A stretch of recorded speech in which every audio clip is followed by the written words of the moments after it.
અમદાવાદની વધુ એક શાળામાં શિક્ષકની ક્રૂરતા અને નબળી માનસિકતા ઉજાગર કરતો કિસ્સો સામે આવતા વાલીઓમાં ભારે રોષ ફાટી નીકળ્યો છે।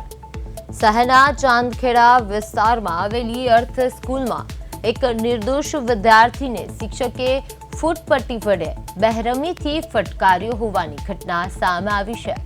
શિક્ષકના આ આકરા મારના કારણે માસૂમ વિદ્યાર્થીના હાથ પર ગંભીર ઈજાના નિશાન ઉપસી આવ્યા છે।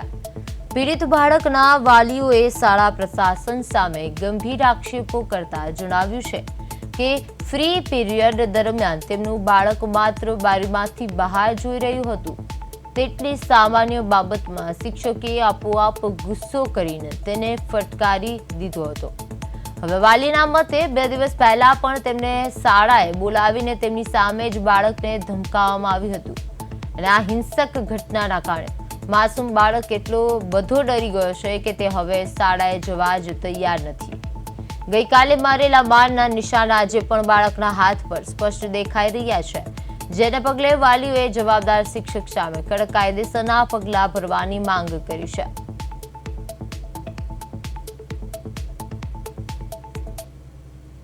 9 તારીખે આજ બાબતે મને એક કમ્પ્લેન્ટ અનુસંધાને ક્લાસ ટીચરનો ફોન આવેલ। એ ફોન અનુસંધાને તેઓએ મને એવું કીધેલું કે પ્રિન્સિપલને આવી તમે ઓફિસમાં મળી જજો, આપણા બાપાની કમ્પ્લેન્ટ છે। બીજું કોઈ વાંધો નહીં, હું આવીને શાંતિથી મળી જઈશ।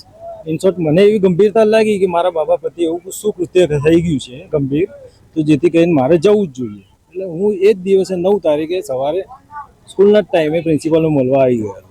પ્રિન્સિપાલ જોડે બધી ડિસ્કસ કરેલી ને સામાન્ય બાબત હતી કે તમારો બાબુ લેક્ચરની અનુસંધાને બહાર ફરતો હતો। એટલે મેં કીધું ચલો મારા બાબાની ભૂલ છે, હું એક્સેપ્ટ કરું છું, નેક્સ્ટ ટાઈમ આ વસ્તુ નહીં થાય એનું હું ધ્યાન રાખીશું અને સમજાવી દઈશ। તો છતાં પ્રિન્સિપલ જે વ્યક્તિ હતા એ મને કે હું તમારા છોકરાને રેસ્ટિકેટેડ કરી દઈશ, આમ કરી દઈશ, એલસી આપી દઈશ, તમારા છોકરા મારા સ્કૂલમાં ના જોઈએ।